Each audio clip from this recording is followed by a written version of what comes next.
The culling grounds were where you went when your pack had no use for you. And as Sorrel stood among the broken wolves waiting to be sold or slaughtered, she did the one thing no one else dared. She looked down. A heavy shawl covered her wrists where the brand lay hidden, the mark that named her death touched and sentenced her to this fate. The crowd whispered as they always did. Why does she hide her hands? What curse does she carry? They were not wrong to wonder. Beneath the rough fabric lay the scar that had destroyed her life, the accusation that had turned her own blood against her. She would not be chosen if they saw it. She would not survive if they knew what it meant. Then the Alpha King's beast appeared. It came through the crowd like a shadow-given form, massive and black, its eyes burning gold. The great wolf that bonded only to the rulers of Valdemar had not been seen outside the palace walls in 7 years. Yet here it walked, past warriors and nobles, past the desperate women on the platform until it stopped directly in front of Sorrel and dropped something at her feet. A pup. Gray. Limp. Dead. The crowd gasped. Sorrel stared at the tiny body, her heart seizing. She knew she should not touch it. She knew what happened when she tried to help. But her hands moved before her mind could stop them. The moment her fingers met cold fur, heat surged through her veins. Light pulsed beneath her palms. And the pup's eyes flew open. Its cry pierced the air, sharp and alive, and the sound rippled through every wolf present like a physical blow. Sorrel stumbled backward, trembling. The pup scrambled to its feet, perfectly healthy, perfectly whole. The beast sat down, watching her with ancient knowing in its golden gaze. And behind it, emerging from the stunned crowd, came the Alpha King himself. Theron of Valdemar looked at the living pup, then at her hands, then at her face. His expression revealed nothing, but when he spoke, his voice carried the weight of a decree. She is mine. Neither of them understood what that claim would cost. The culling grounds of Valdemar existed at the edge of the kingdom where the forest met the wasteland, a place designed to remind the unwanted exactly how little they mattered. Twice a year the packs brought their burdens here. Wolves who could not contribute, wolves who had been cast out, wolves who had committed crimes too shameful for public execution but too serious for forgiveness. They were displayed on wooden platforms like livestock, and those with enough coin could purchase them for labor, for breeding, for whatever dark purposes went unspoken in polite company. Sorrel had known this day would come. Her father had promised it for 3 years now, ever since the fire that killed Corwin and branded her as death touched. You bring death wherever you go, he had said, his voice thick with disgust. Even your mother died birthing you. It is time the world stopped pretending you deserve to live in it. So here she stood, on a splintered platform under a gray sky, surrounded by women who wept or pleaded or stared at nothing. The woman beside her was missing 2 fingers, taken as punishment for theft. The one beyond that cradled a swollen belly, abandoned by whatever male had used her. At the far end, an elderly she-wolf stood with quiet dignity, her usefulness to her pack apparently expired. None of them looked at Sorrel. They had heard the whispers. Death touched, cursed. Her very presence made them edge away, as if proximity alone might stop their hearts.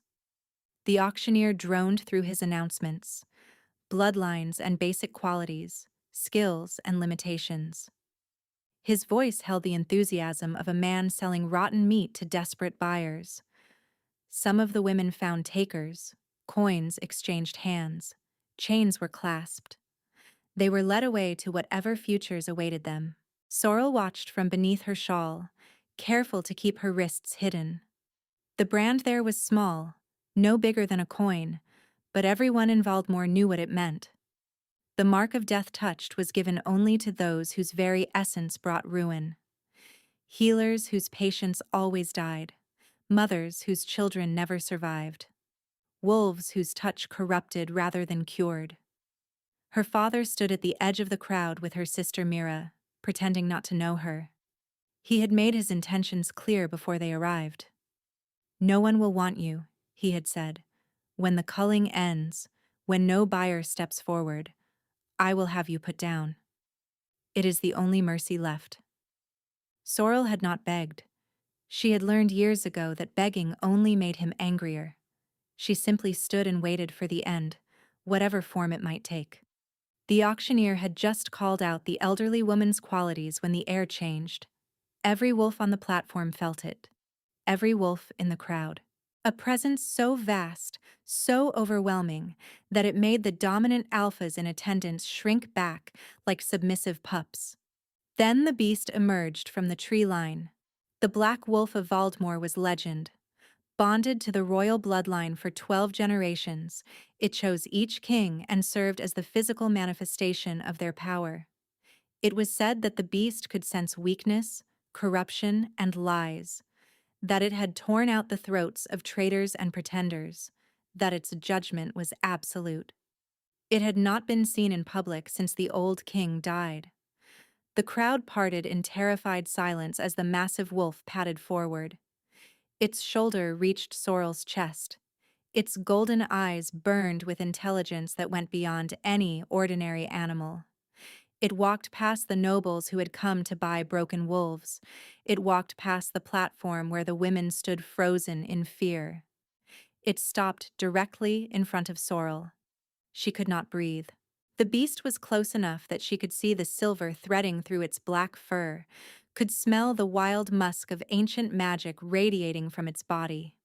It tilted its great head, studying her with an expression that looked almost curious. Then it opened its jaws and dropped something at her feet. The pup was small, barely old enough to have opened its eyes. Its gray fur was matted with mud. Its body was stiff, cold, and clearly dead for at least an hour. Sorrel stared at it, her mind blank with shock. Why would the beast bring her a corpse? Was this some kind of judgment? A message? The beast sat down, waiting. Around her, the crowd murmured. The auctioneer had stopped speaking. Every eye in the culling grounds was fixed on her. "Do not touch it," her mind screamed. "You know what happens. You know what they will say." But her hands were already moving, driven by something deeper than thought. She knelt on the rough wood, her shawl falling away from her wrists as she reached for the tiny body. She did not even notice. All she could see was the pup, so small, so still. Her fingers touched cold fur. Heat exploded through her veins like liquid fire. The brand on her wrist blazed with sudden pain, but a different pain this time. Not the burning death she remembered from before. This was warmth. This was light. Her palms glowed gold. The glow sank into the pup's body, spreading through its limbs, its chest, its throat. For a terrible moment, nothing happened. Then the pup's eyes flew open. Its small chest expanded with a desperate gasp. And it screamed. The cry that emerged from that tiny throat was not the sound of an ordinary pup. It was a howl that vibrated with power, that shook the platform beneath Sorrel's knees, that echoed off the trees, and sent birds exploding from branches half a mile away. Every wolf in the culling grounds felt it in their bones. Sorrel scrambled backward, trembling as the pup struggled to its feet. It was alive. Perfectly. Impossibly alive. The brand on her wrist still glowed faintly, visible to everyone now. The death-touched mark. The symbol that meant her power brought only endings. But the pup was breathing. The pup was nuzzling against her knee, seeking warmth. The beast had not moved. It watched her with those ancient golden eyes, and if a wolf could look satisfied, this one did. Then the crowd parted again, and a figure emerged that made even the beast seem ordinary. The Alpha King of Valdmore was tall, taller than any man present, with dark hair that fell past his shoulders and eyes the color of a winter storm. His face was beautiful in the way that weapons were beautiful, sharp and dangerous and designed for destruction. Cold radiated from him despite the mild weather, a chill that seemed to live in his bones. He stopped beside his beast, looking down at the living pup, then at Sorrel's glowing wrists, then at her face. For a long moment, he said nothing. The entire culling grounds held its breath. Then the Alpha King spoke, and his voice carried the weight of a law that could not be broken. She is mine. Chaos erupted, nobles shouting, her father pushing forward in protest, the auctioneer stammering that there were procedures, protocols. But the beast had chosen. Now the king would have to decide what to do with her. The carriage that brought Sorrel to the palace was finer than any structure she had ever entered. Velvet seats, gilded trim, windows of actual glass rather than oiled paper. She sat rigid on the cushions, her hands clasped in her lap, staring at the wrists she could no longer hide. The brand still glowed faintly, pulsing with warmth she had never felt before. For 3 years, that mark had burned cold whenever her power stirred. For 3 years, every creature she had tried to help had died anyway, their bodies rejecting whatever broken magic she possessed. But the pup had lived. She could still hear its cry echoing in her memory, still feel the ghost of its fur beneath her fingers as the guards had pulled her away. The Alpha King had given orders in a voice that brooked no argument. Bring her to my study. Ensure she is treated with respect. Tell no one what happened here. Then he had vanished with his beast, leaving her to the silent escort that now delivered her through corridors grander than anything she had imagined. The palace of Valdemar was ancient, built from black stone that absorbed light rather than reflecting it. Tapestries lined the walls depicting wolves in battle, wolves in council, wolves running beneath moons in every phase. Servants bowed as she passed, their eyes curious but not cruel. No one sneered. It was so different from her father's house that she felt like she had stepped into another world. They stopped before a door of carved oak. The guard knocked twice. "Enter," came the reply from within. The study was vast, lined with books from floor to ceiling, maps spread across every surface, a fire burning in the hearth despite the warmth outside. And standing by the window, backlit by afternoon light that made him look like a figure carved from shadow, was the Alpha King. He turned as she entered, and Sorrel felt the cold rolling off him like mist off a frozen lake. This close, she could see things the distance had hidden: the sharp line of his jaw, the shadows beneath his eyes, the tension in his shoulders that suggested a man perpetually bracing for pain. And something else. Something that flickered behind his storm-gray gaze like lightning behind clouds. His beast was not visible, but she could feel it. A presence lurking just beneath his skin, vast and wild and barely contained. She dropped into a curtsy, her joints protesting after hours on the platform. "Your Majesty, rise." His voice was flat, controlled, and empty of any warmth she could identify. Sorrel straightened, fighting the urge to cover her wrists again. The brand was dim now, but still visible, still damning. "You know what I am," she said, forcing the words out. "The mark on my wrists. Everyone in Valdemar knows what it means." The Alpha King studied her for a long moment. "Do they?" It was not a question, not quite a statement either. Something in between that made her uncertain how to respond. "I am death-touched," Sorrel pressed on. "Every creature I have tried to heal has died. Every life I have tried to save has ended. That is what this brand declares, that my power corrupts rather than cures. And yet," the Alpha King said slowly, "my beast chose you." He crossed the room, each step deliberate, until he stood close enough that she could see the individual threads of silver in his dark hair. "And a dead pup now lives because you touched it." Sorrel shook her head, confusion and fear warring in her chest. "I do not understand it either, Your Majesty. My power has never worked before, not once in 3 years. I do not know why it worked today." "I do," he said. She stared at him. "You do?" But he did not explain. Instead, he turned away, moving to his desk where a document lay waiting. I am going to make you an offer, the Alpha King said, his back to her. You may accept it or refuse it. If you refuse, you will be returned to the culling grounds and your fate will be whatever awaits you there. Sorrel's throat went dry. And if I accept? He turned, and for just a moment, she saw something beneath the cold.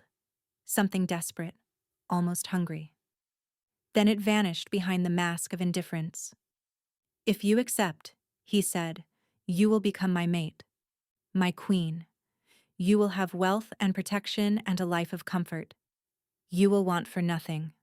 Sorrel could not process what she was hearing. The Alpha King of Valdemar wanted her. The death-touched girl from a disgraced family. The woman branded as a bringer of endings. Your Majesty, she stammered, you cannot possibly want me as a mate. You saw my brand. You know what I am. I know exactly what you are, he replied.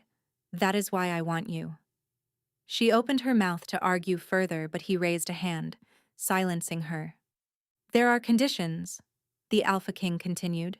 3 of them, non-negotiable. He met her eyes, and the cold in his gaze seemed to intensify. First, you will never use your power again. Whatever gift flows through your veins, you will suppress it, hide it, and forget it exists. Sorrel blinked. But the pup? The pup was necessary. He cut her off. But it cannot happen again. You will never touch another dying creature. You will never attempt to heal anyone or anything. Your power remains dormant, always.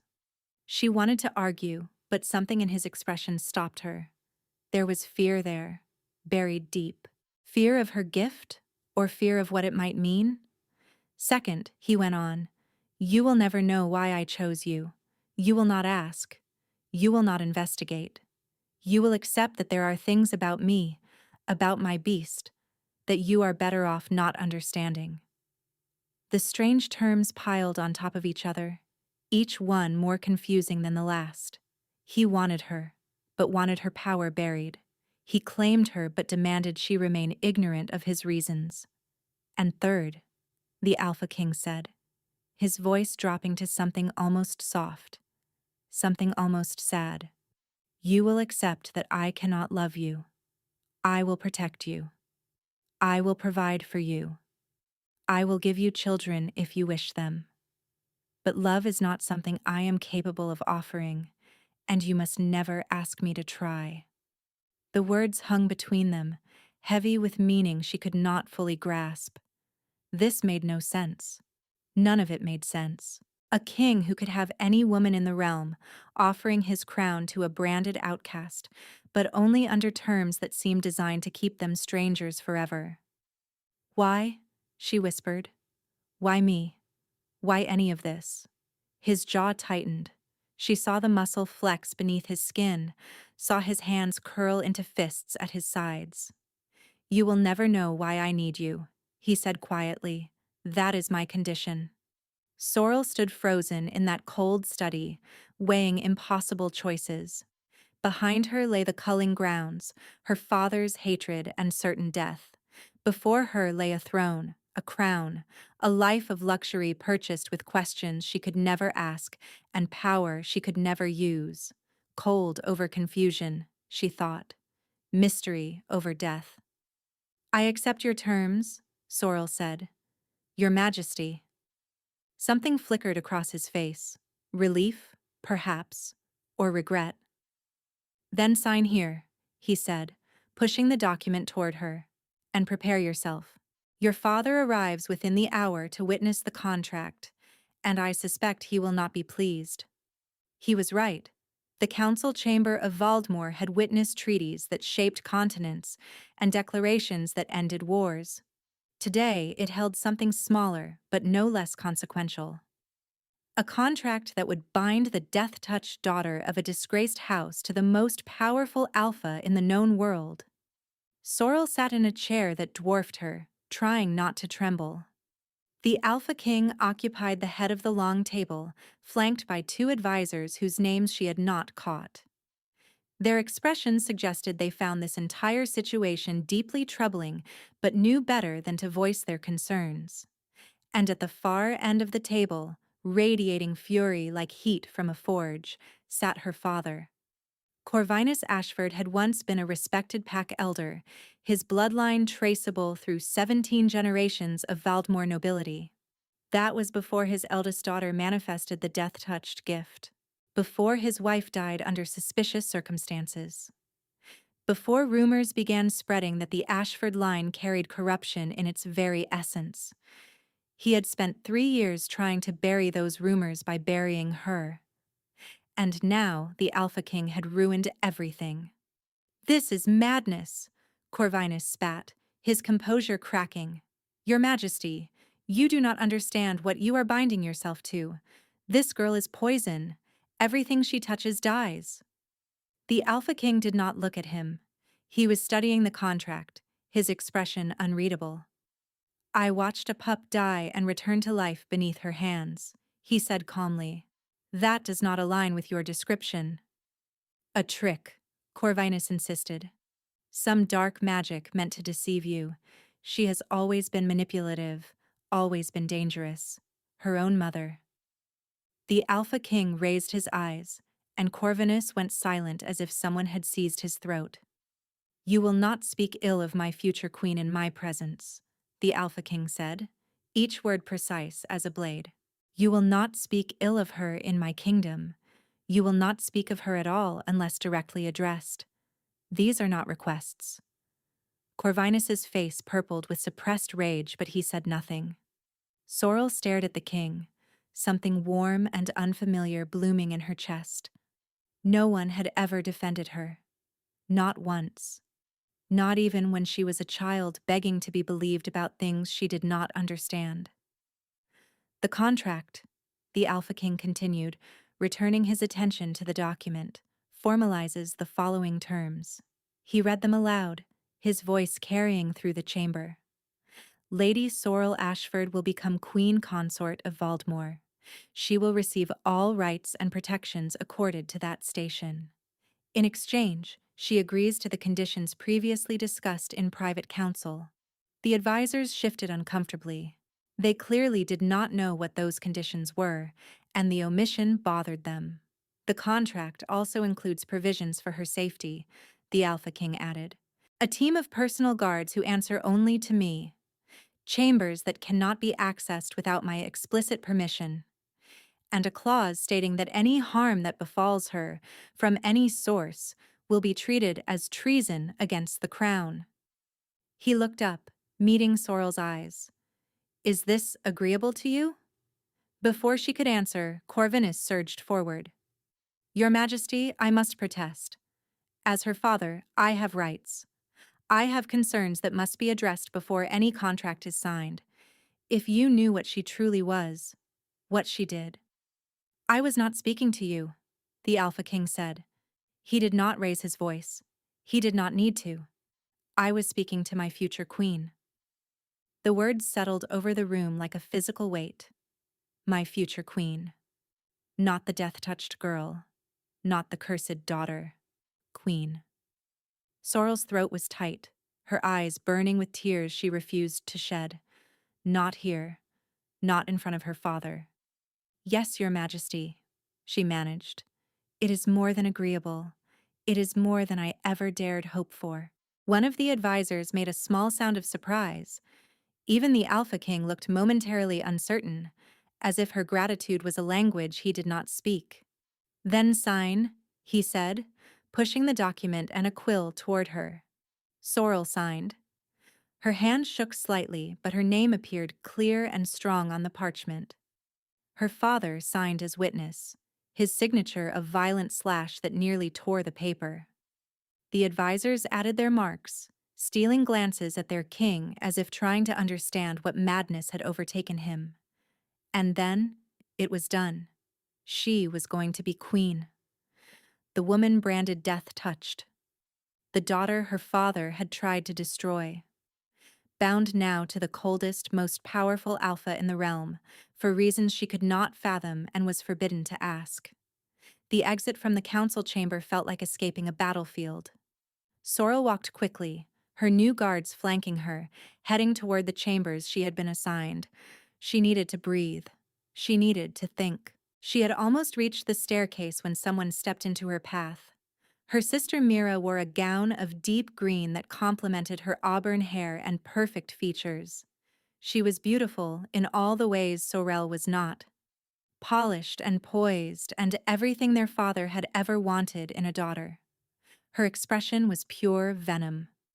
"We need to speak," Mira said. "Now." Sorel glanced at her guards. They looked uncertain. "It is all right," she told them quietly. "She is my sister." She followed Mira into an empty alcove, a small space with a window overlooking gardens she would apparently now own. The absurdity of that thought nearly made her laugh. "You can still refuse him," Mira said the moment they were alone. "Why would I do that?" "Because when he discovers what you really are," Mira hissed, "he will destroy you, and you will deserve it." Sorrel's hands clenched beneath her sleeves. "I have hidden nothing from him. He saw my brand. He knows what I am accused of." "Accused of?" Mira laughed bitterly. "You speak as if there is doubt. As if anyone with eyes did not see what happened to Corwin." The name hit Sorrel like a blow. Corwin, who had been betrothed to her before he fell in love with Mira instead. Corwin, who had died in a fire that burned only him, leaving everything around him untouched. Corwin, whose death had given her father the excuse he needed to brand her and begin planning her destruction. "I did not kill him," Sorrel said, her voice barely steady. "I have told you 1,000 times. I was there, yes. I was angry, yes. But I did not." "Liar." Mira cut her off. Her eyes were wet now, grief and rage mingling. "I loved him. We were going to run away together, start a new life far from this place. And you could not stand it. You could not stand that he chose me. That is not what happened." Mira stepped closer, her voice dropping to a whisper that cut deeper than any shout. "You killed the man I loved, and now you think you can play queen? You think that crown will protect you when the truth comes out?" Mira shook her head slowly. "When they learn what flows in your veins, what you really are beneath that brand, even the Alpha King will not be able to save you." Then she was gone, her footsteps echoing down the corridor. Sorrel stood alone in the alcove, staring at nothing, her sister's words burning in her ears. "When they learn what flows in your veins."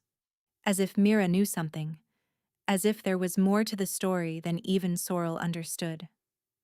She looked down at her wrists, at the brand that still pulsed with faint warmth.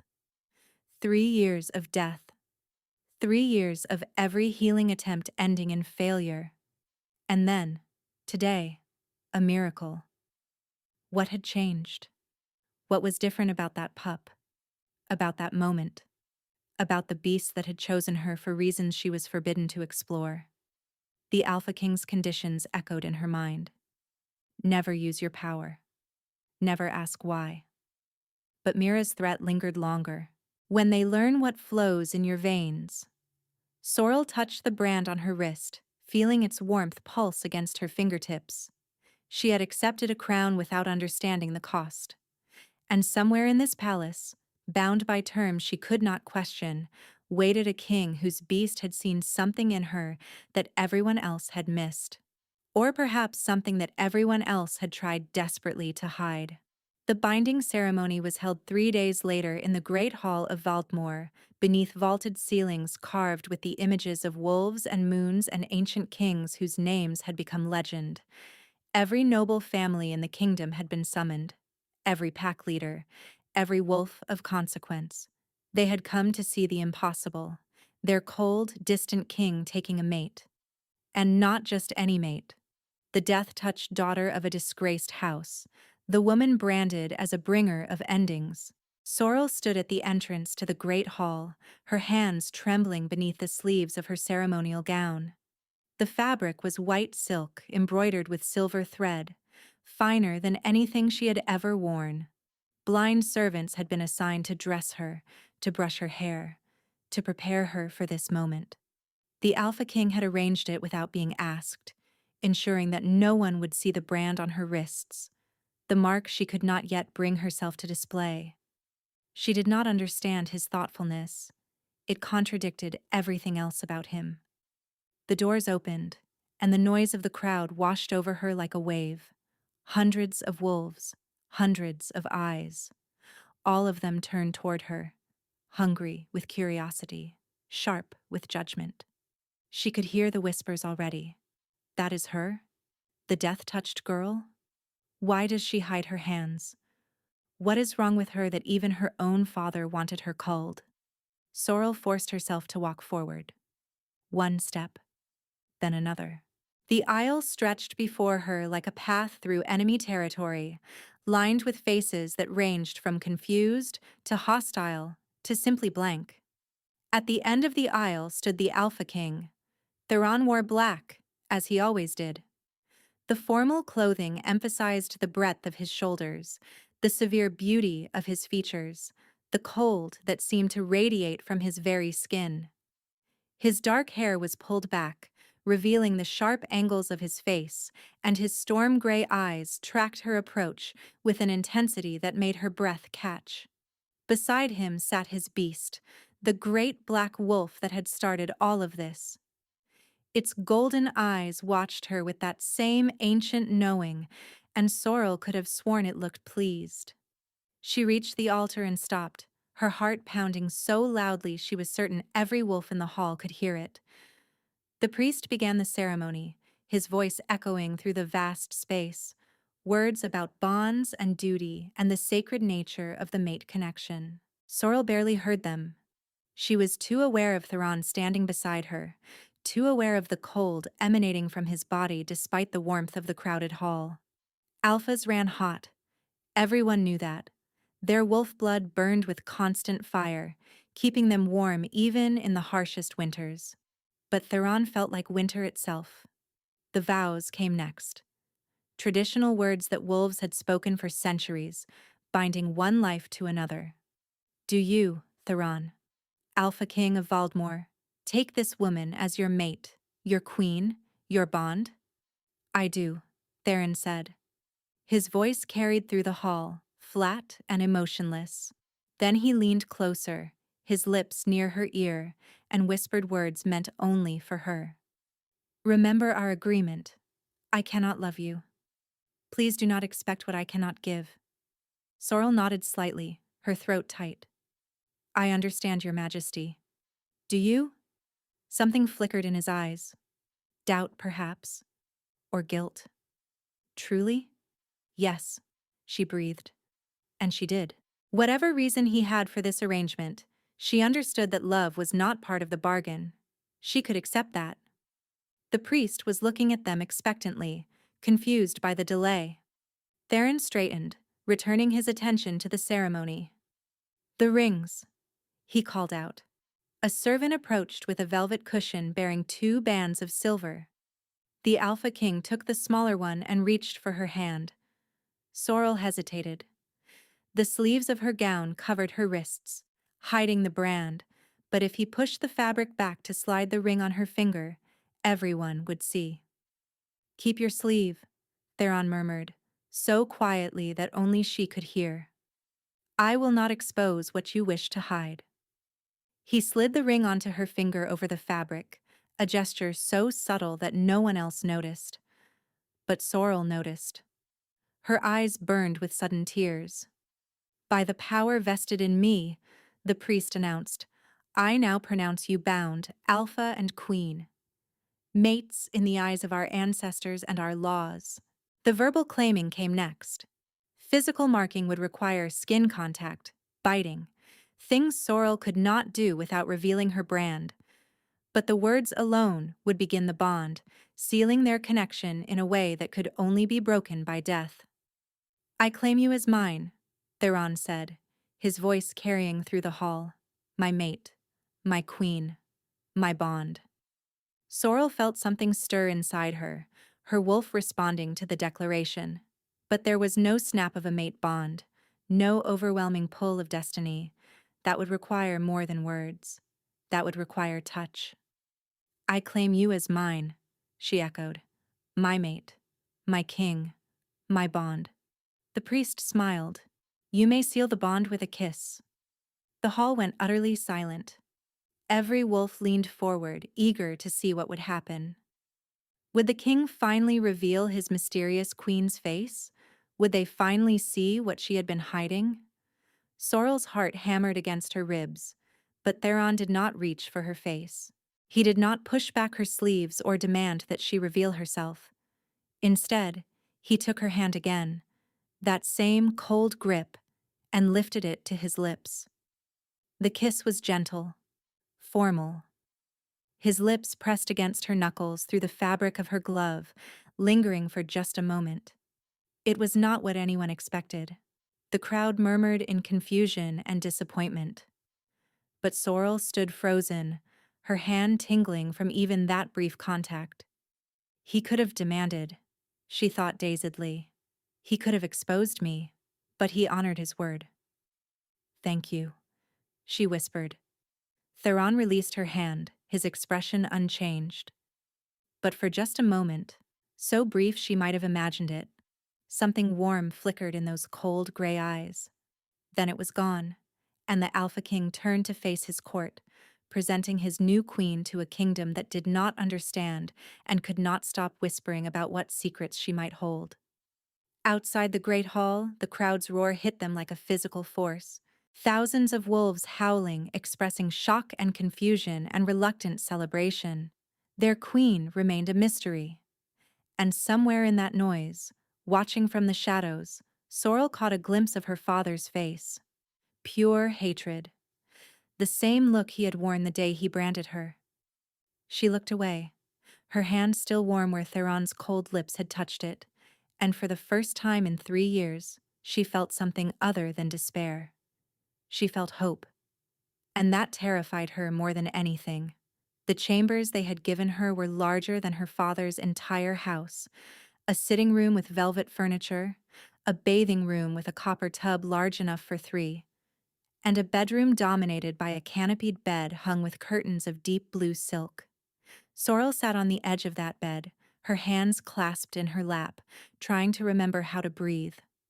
The blind servants had prepared her for her wedding night. They had bathed her in water scented with night-blooming flowers, brushed her hair until it fell in soft waves down her back, and dressed her in a nightgown of gossamer fabric that concealed nothing. Then they had left her alone to wait for her husband, her mate, the Alpha King who had claimed her before the entire kingdom but sworn he could never love her. It had been easy to accept those terms in his cold study, easy to choose mystery over death. But now, sitting in candlelight, waiting for a man she did not know to come and claim his conjugal rights, the reality pressed down on her like a physical weight. She had never been touched before. Not like this. Not the way a mate touched a mate. 3 soft knocks at the door made her jump. Come in, she managed. Theron stepped inside and closed the door behind him. He had changed from his ceremonial clothing. Gone was the formal jacket, replaced by a simple white shirt unlaced at the throat. His dark hair was loose now, falling past his shoulders, and in the soft candlelight he looked less like a king and more like a man. A beautiful, terrifying man whose very presence made the temperature drop. He stood near the door, studying her across the distance of the room. His expression was unreadable, but his scent gave away something his face did not. Beneath the cold, beneath the winter sharpness, there was warmth trying to surface. You are afraid, he said quietly. It was not a question. I have never... Sorrel trailed off, heat flooding her cheeks. I do not know what to expect. Theron was silent for a long moment.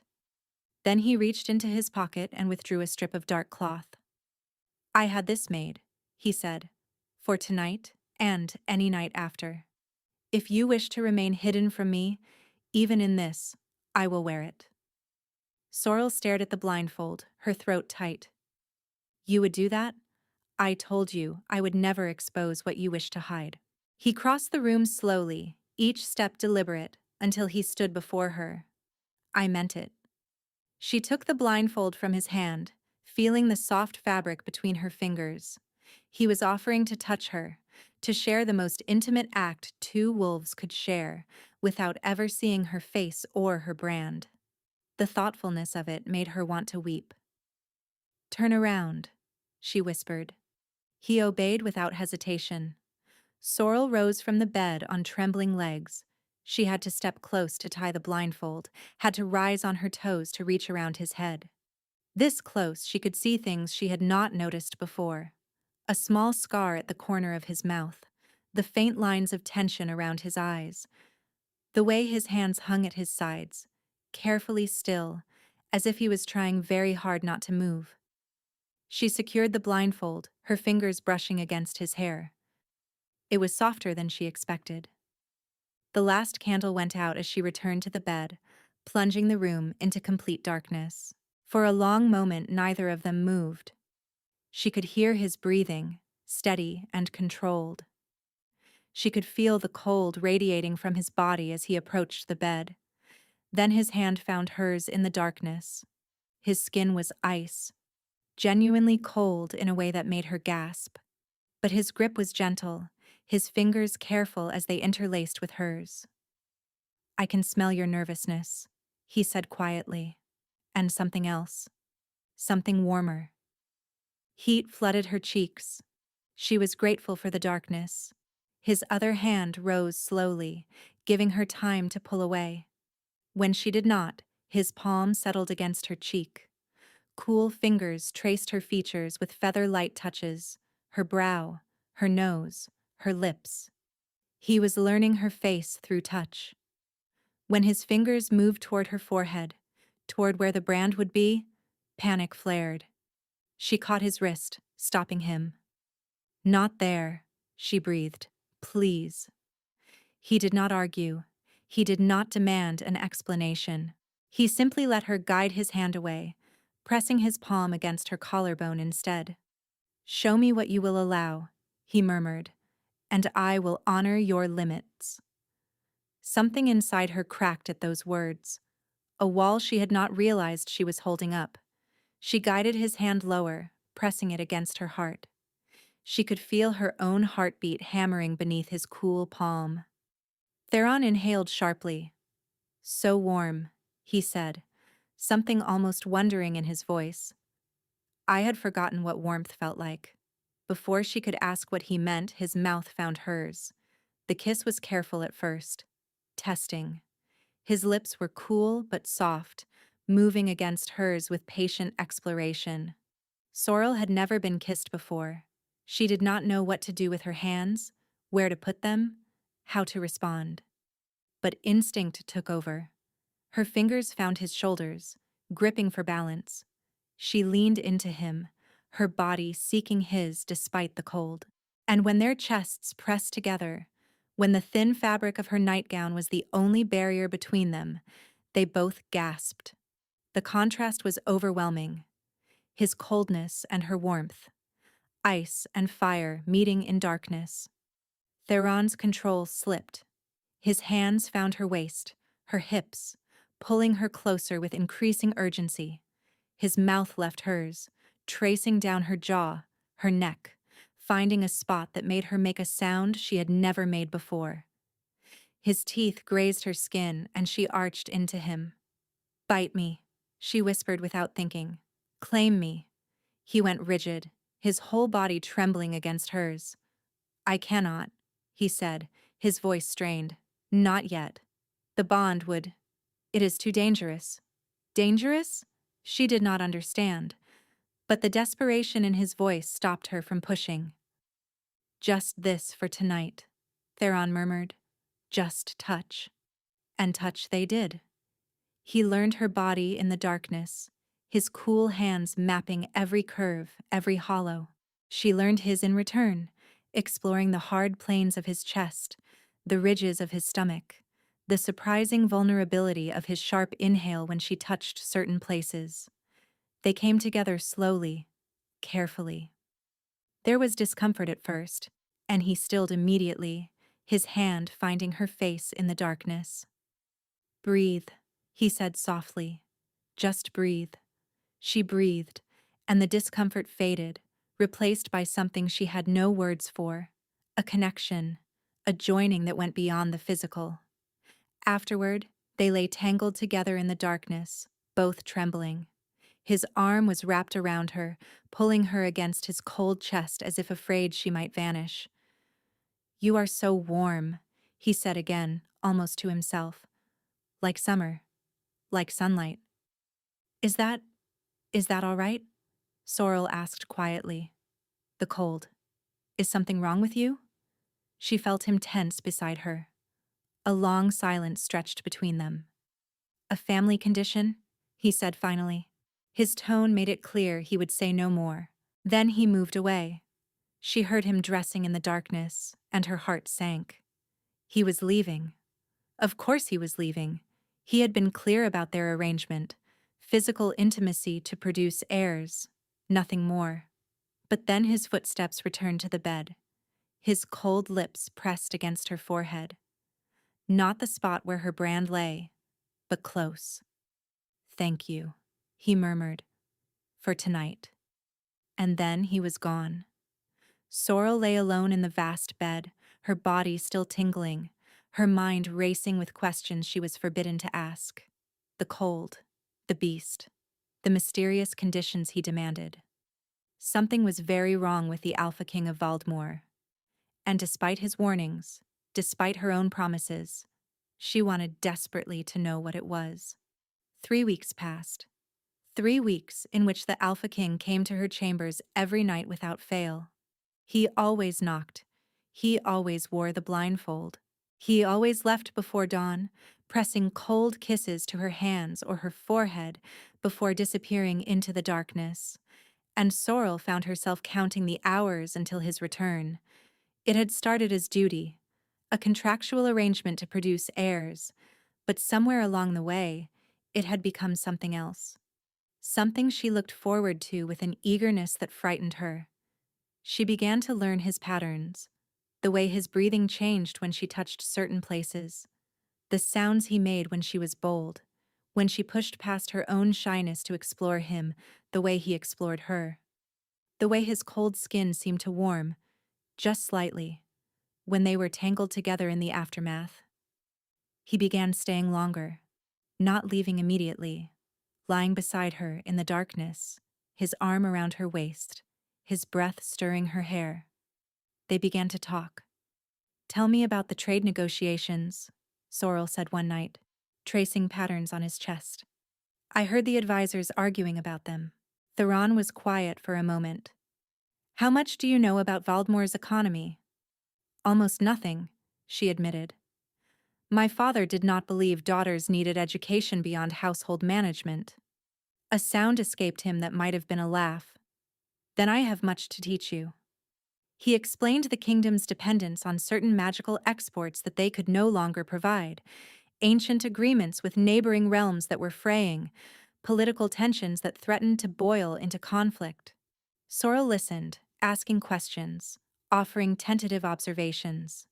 And Theron responded not with dismissal, but with genuine engagement, as if her opinions mattered. "You have a strategic mind," he said, sounding almost surprised.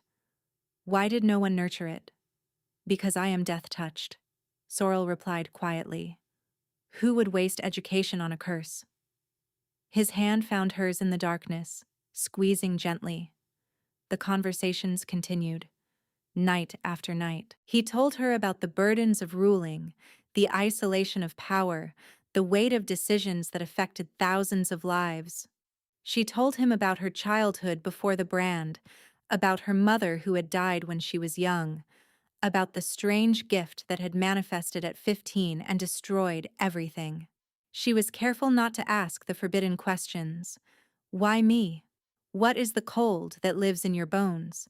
Why does your beast choose who you cannot love? But she wanted to know. Gods, how she wanted to know. One night she woke to find him shivering beside her despite being buried under blankets. His skin was colder than she had ever felt it, almost like touching snow. "Theron," she whispered, alarmed. "Theron, wake up." His eyes opened, unfocused, confused.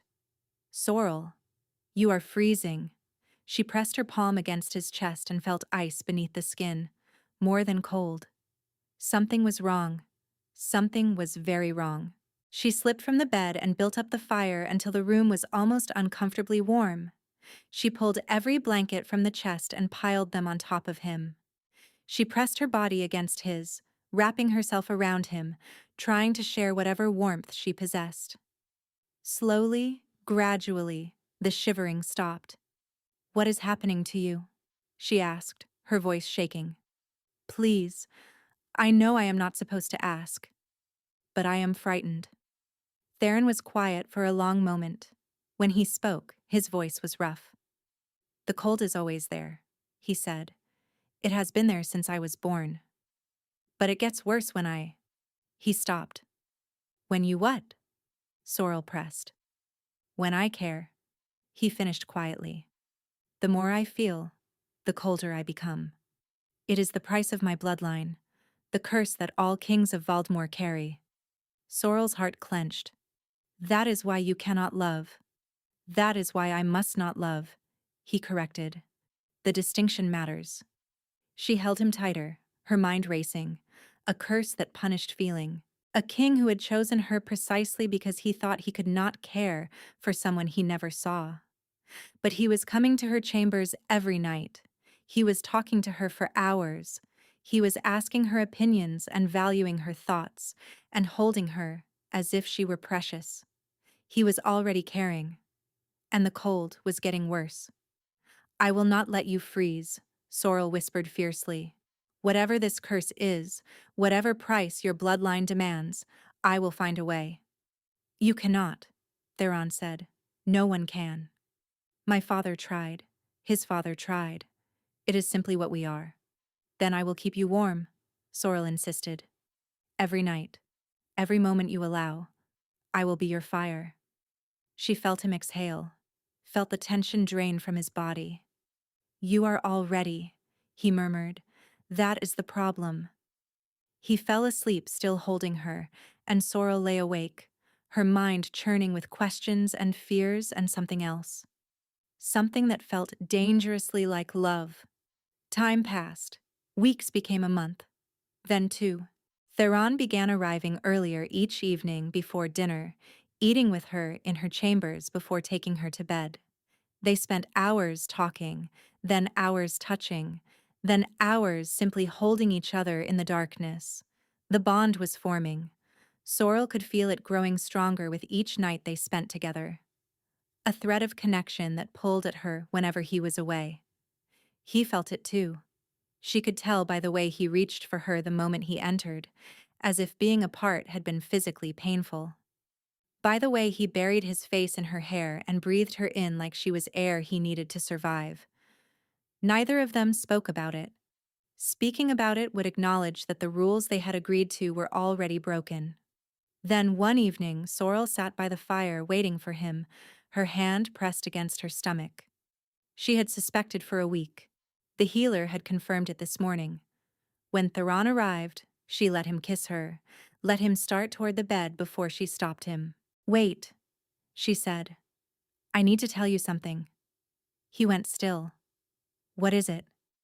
She took his hand, still cold despite the warm evening, and pressed it against her belly. "I am carrying your child." For a long moment he did not move, did not breathe. Then his hand spread wider, as if trying to feel something he could not yet perceive. "You are certain?" he asked, his voice rough. "Yes."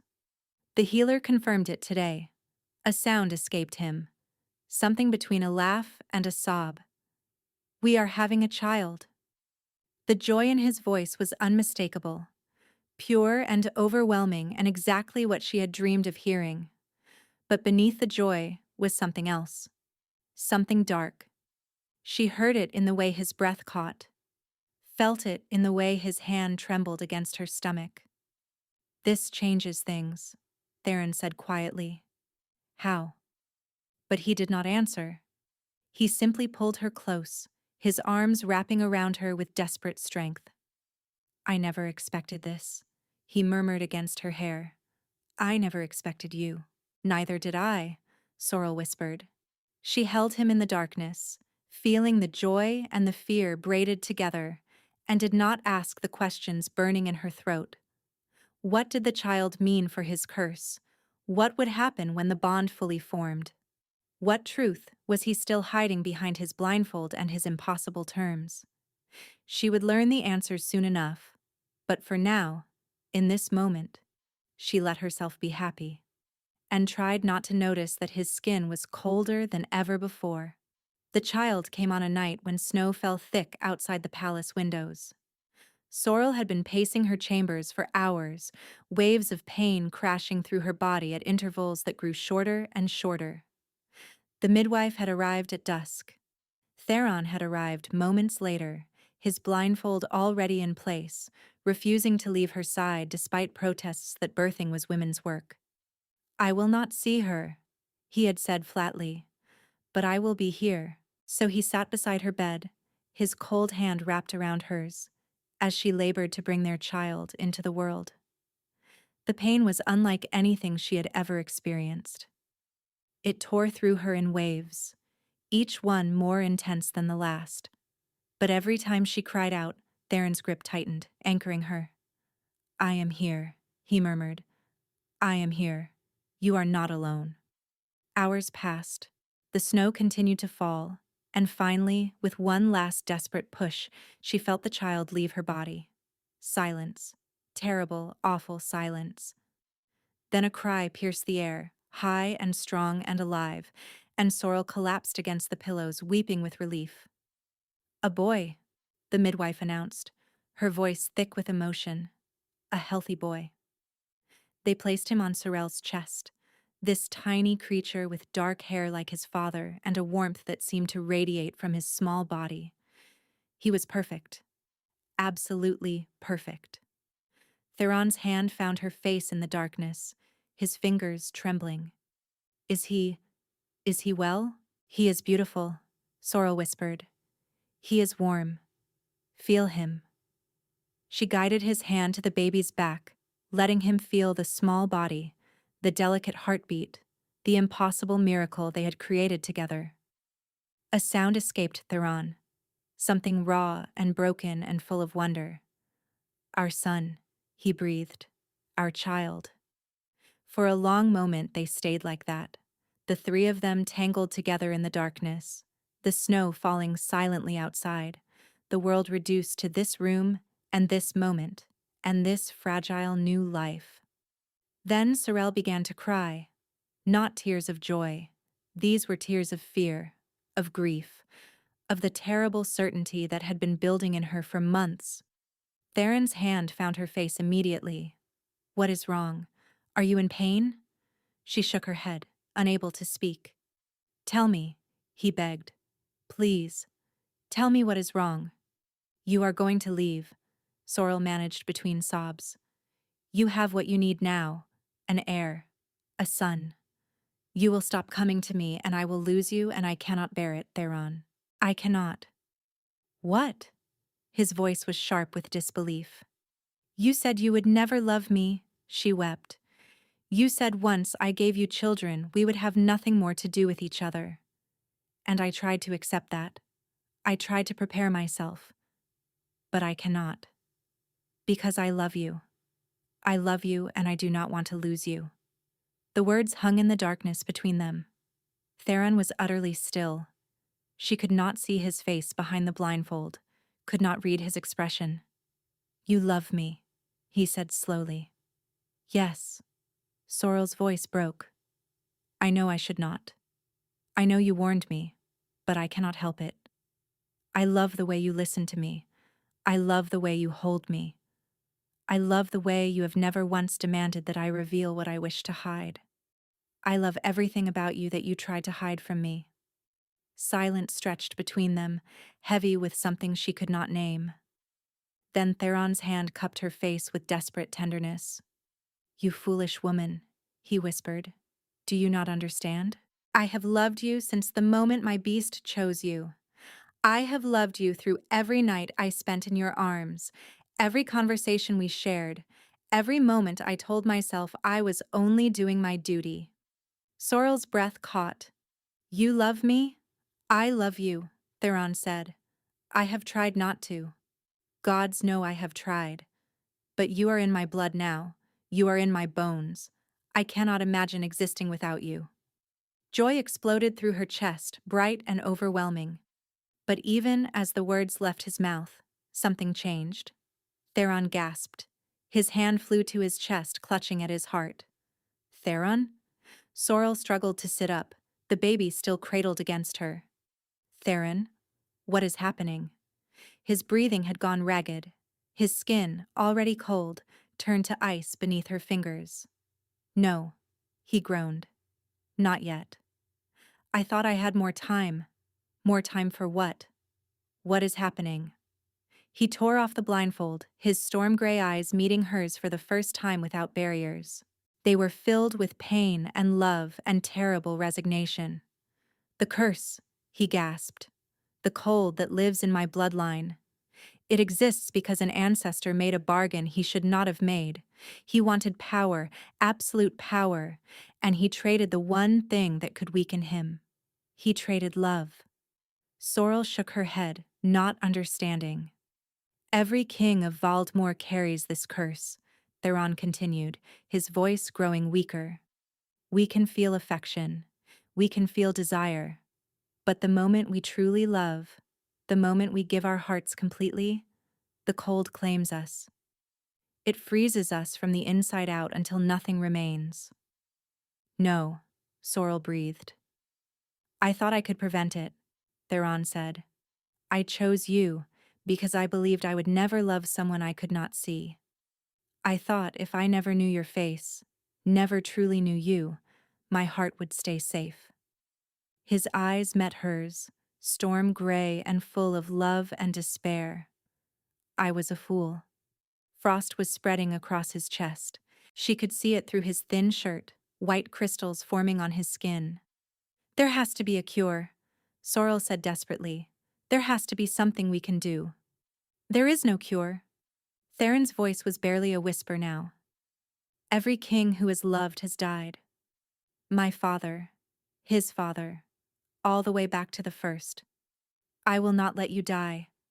Sorrel was weeping now, clutching their son with one arm, reaching for Theron with the other. I will not lose you. Not now. Not when we finally found each other. Theron's cold hand found hers, squeezing weakly. You gave me everything, he breathed. You gave me warmth. You gave me joy. You gave me a son. Whatever happens now, know that I regret nothing. His eyes fluttered closed. Theron. He did not respond. 3 days passed. 3 days of Sorrel barely sleeping, dividing her time between her newborn son and her dying husband. The frost had spread from Theron's chest to cover most of his body. His lips were blue, his skin was translucent, delicate as ice about to shatter. His breathing had grown so shallow that she had to press her ear against his mouth to confirm he still lived. The healers could do nothing. They had tried every remedy in their stores, every warming spell, every ancient technique passed down through generations. Nothing worked.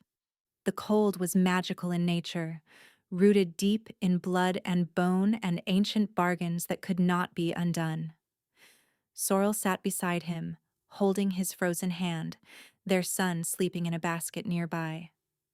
I will not let you die, she whispered, whatever it takes, whatever I must do. The beast appeared on the third night. It simply materialized in the corner of the room, those ancient golden eyes fixed on her with unnerving intensity.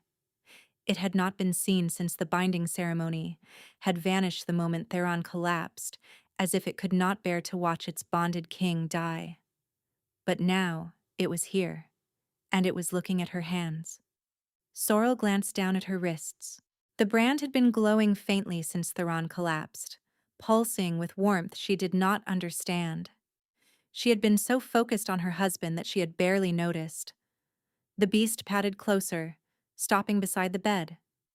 It lowered its massive head, nudging her branded wrist with its cold nose.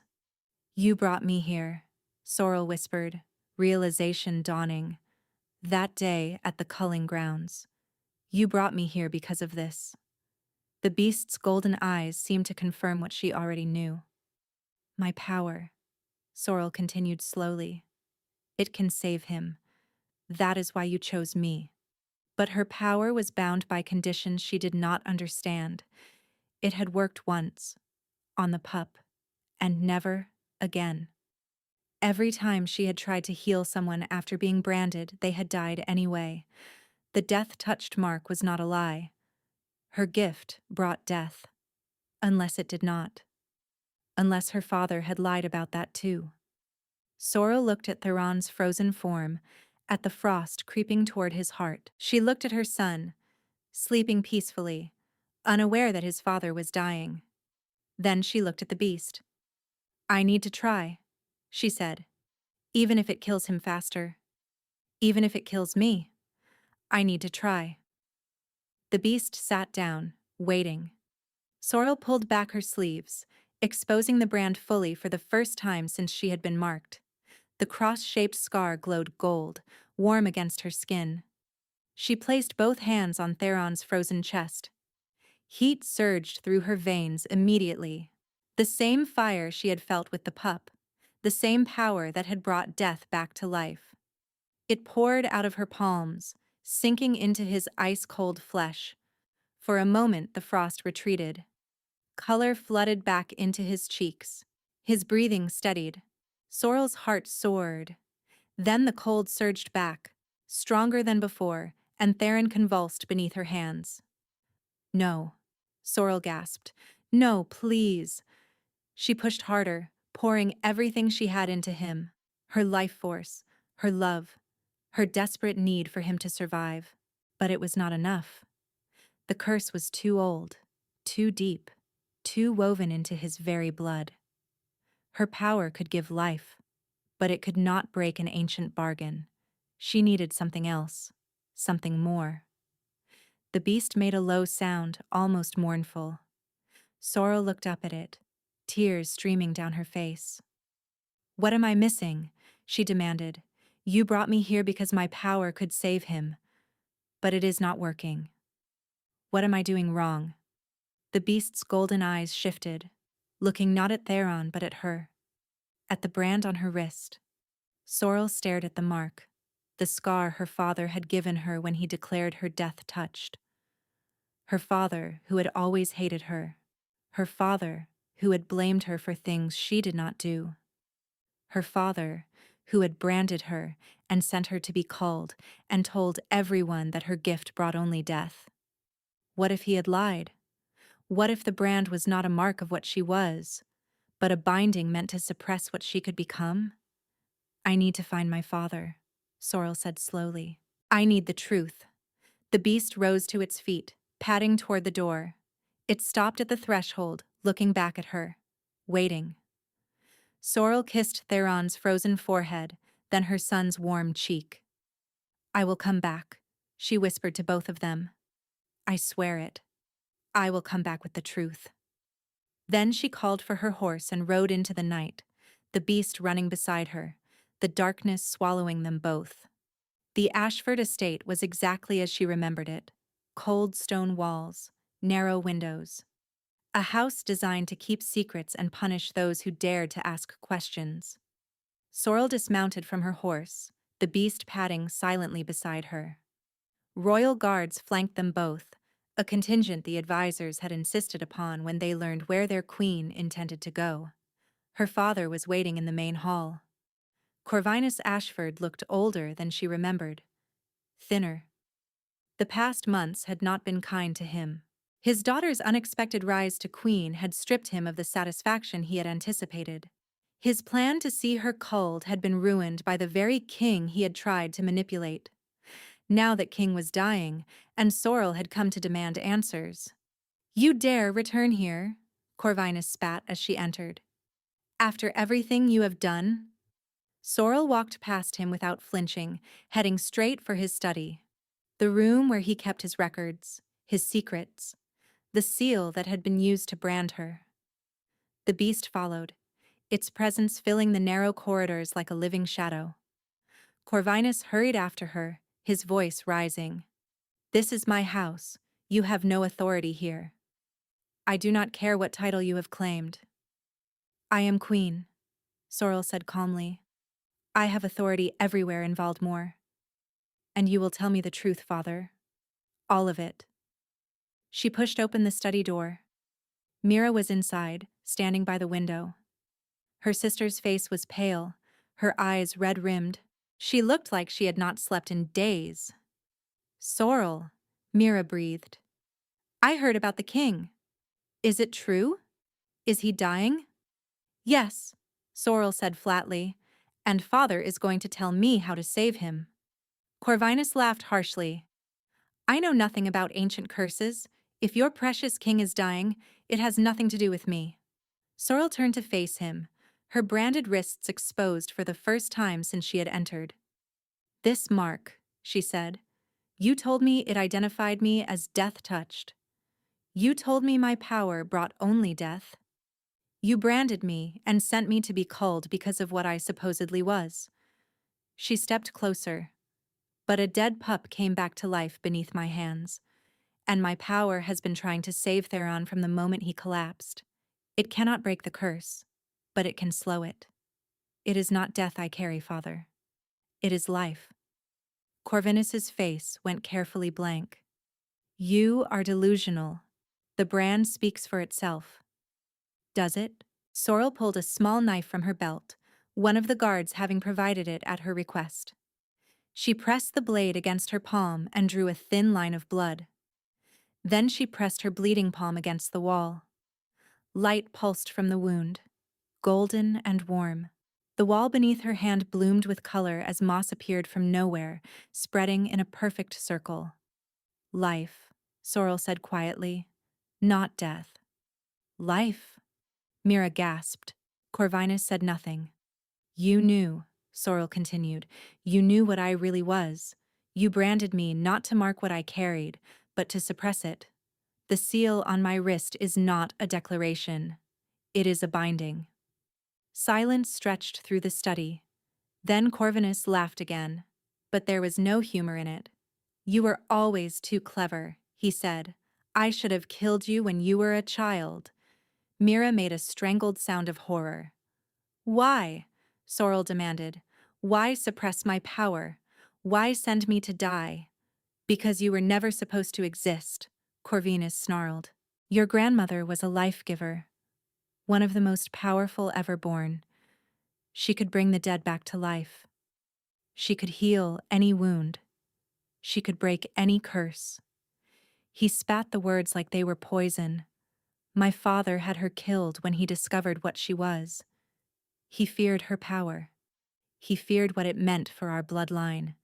He had every healer in the kingdom bind her gift, supposedly forever. His eyes fixed on Sorrel with pure hatred. Then you were born, and the gift manifested again, stronger than before, impossible to fully contain. The brand, Sorrel whispered. Corvinus nodded slowly.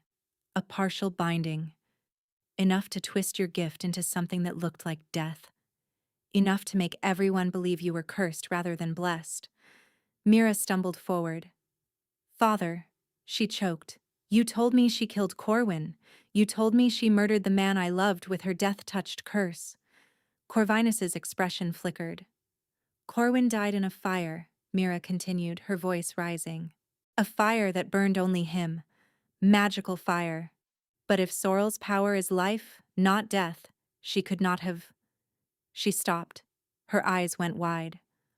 The fire was deliberate, Mira breathed, her voice shaking. You arranged it. You hired someone. Used some dark means. You killed Corwin and blamed Sorrel's gift, knowing her power had already been bound, and she could not have done it. Corvinus said nothing. You killed him, Sorrel said, stepping forward. You killed Corwin. The fire was too specific, too targeted for it to be an accident. You arranged it all. You knew my power was already bound. You knew I could not have created that fire, and you needed a reason to be rid of me permanently. Corvinus's face went red. It was two birds with one stone. Get rid of that commoner unworthy of Mira and get rid of you. He pointed at Sorrel with shaking rage. I could finally be rid of the reminder of my shame. He never finished the sentence. Mira's fist connected with his jaw with a sickening crunch. Corvinus stumbled backward, blood streaming from his face. His head hit the edge of the bookshelf as he fell, and he collapsed to the floor, unconscious. Silence. Sorrel and Mira stared at each other across their father's prone body. Sister, Mira began, her voice shaking. She looked horrified at what she had done, embarrassed, guilty. Later, Sorrel said firmly, I need the seal. I need to break my bind and save Theron. Do you know where Father keeps it? Mira nodded quickly. She ran from the room. Sorrel stood over her father's unconscious form, feeling nothing. No anger, no satisfaction, just emptiness. He hated me my whole life for something that came from him, she thought distantly. He killed Corwin, ruined my life, all to hide his own shame. Mira returned breathless, pressing a small carved box into Sorrel's hands. Here, the seal is inside. Thank you, Sorrel said. I will send for the guards, Mira said. Have Father arrested. I will. Her voice broke. I will testify about what he did. About everything. Sorrel studied her sister. This woman who had hated her for years, who had believed her a murderer, but who had just punched their father and was now offering to stand against him. Thank you, Sorrel said again, softer this time. I am sorry, Mira whispered. For everything, for believing him. Later, Sorrel repeated but gently. We will talk after. She pressed some of her guards to stay with Mira, then mounted her horse. The moon was rising as she rode back toward the castle, the seal clutched tight in her hand. Her king was dying. But now she had the power to save him. The palace was silent when Sorrel arrived. Too silent. She ran through corridors that had once seemed endless, the beast matching her stride. Guards and servants pressed against walls as she passed, their faces pale with fear. When she burst into the royal chambers, she understood why. Theron lay exactly as she had left him, but the frost had spread further. His entire body was encased in ice now, a sculpture of frozen death. Only his face remained clear, his features peaceful, his eyes closed. The healers clustered around the bed looked up with hollow expressions. Your Majesty, one of them began, we have done everything we could. I am sorry. Move, Sorrel commanded. They scattered. She climbed onto the bed, straddling Theron's frozen form. The ice burned through her thin clothes, but she did not care. She placed one hand over his heart and the other against his face. Then she opened the box. The moment the seal shattered, power exploded through her veins like liquid fire. Every suppressed gift, every bound ability, every particle of life giving magic that had been twisted and contained for years came flooding back. It was overwhelming, terrifying, magnificent. Sorrel pressed her glowing palms against the ice and pushed. Heat poured from her body into his. The frost began to melt, water streaming from his form like tears. The blue faded from his lips. Color returned to his cheeks. His heart remained still. No, Sorrel gasped. No, you will not leave me. Not now. Not after everything. She leaned down, pressing her forehead against his, pouring everything she had into him. Her power, her love, her desperate need for him to live. Come back to me, she whispered. Please. Come back to me, Theron. The beast howled. The sound shook the palace walls, echoed through every corridor, reached every wolf in Valdemar. It was grief and hope, and ancient power all braided together. And beneath Sorrel's hands, Theron's heart began to beat. Slowly at first, then stronger, faster. His eyes flew open. Storm gray met golden brown, and for a long moment, neither spoke. Then Theron's hand rose, trembling to cup her face. "You saved me," he breathed. "I was not going to let you die," Sorrel said, tears streaming down her cheeks. "I told you. Whatever it takes." "The curse," Theron began, "is broken," Sorrel finished. "Your beast chose a life-giver for its king. That was always the key. Love was never meant to kill you. The curse could always be broken by someone whose power was strong enough to override the old bargain." She pressed her hand against his chest, feeling his heartbeat strong and warm beneath her palm. "My grandmother had this gift. My father suppressed it because he feared what it meant. But it came back to me, stronger than ever, and now it belongs to you." Theron stared at her as if seeing her for the first time. "Your face," he said softly. "I never knew how beautiful you were." Sorrel laughed through her tears.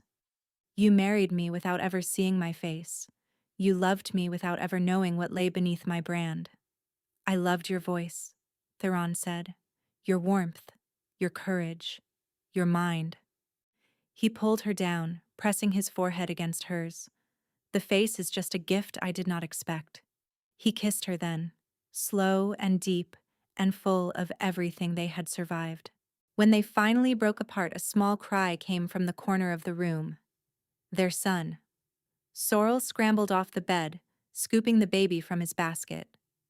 She brought him back to Theron, placing the warm bundle in his father's arms. Theron stared down at the tiny face, tears tracking silently down his cheeks. "He is so beautiful," he whispered. "He is so warm." "He will never carry the curse," Sorrel said softly. "Your line is free. From now until forever." Theron looked up at her, wonder and gratitude and love shining in his storm-gray eyes. "You saved us all," he said. "My queen, my mate, my heart." "We saved each other," Sorrel corrected gently. 6 months later, the kingdom of Valdemar gathered to celebrate. The first class of the new Academy of Life Givers had completed their training. Wolves with healing gifts who had once been branded an outcast were now honored members of the royal court. The curse that had plagued the Valdemar line for generations was nothing more than a cautionary tale told to children. Corvinus Ashford sat in a cell beneath the palace, convicted of murder and conspiracy. His lands had been stripped. His name had been erased from the noble registries. He would spend the rest of his days paying for the lives he had destroyed. Mira had taken a seat on the Queen's Council, working to identify other wolves whose gifts had been suppressed or twisted by fearful families. She and Sorrel had talked for hours after everything ended, healing years of misunderstanding one conversation at a time. They would never be close the way sisters should be. Too much had happened, but they were learning to be allies, and that was enough. The beast rarely left Theron's side now. It had bonded to him more completely than any of its predecessors, as if nearly losing its king had strengthened their connection beyond anything that had come before. And Theron himself was transformed. The cold that had lived in his bones was gone completely. He ran hot now, like every alpha should, his body burning with the vitality Sorrel's gift had restored. He laughed more. He smiled more. He spent hours each day with their son, teaching him things, loving him openly in ways that previous kings had never dared. Sorrel watched from the doorway of the nursery as Theron lifted their boy high in the air, both of them laughing. "You are staring," Theron said without turning around. "I am appreciating," Sorrel corrected.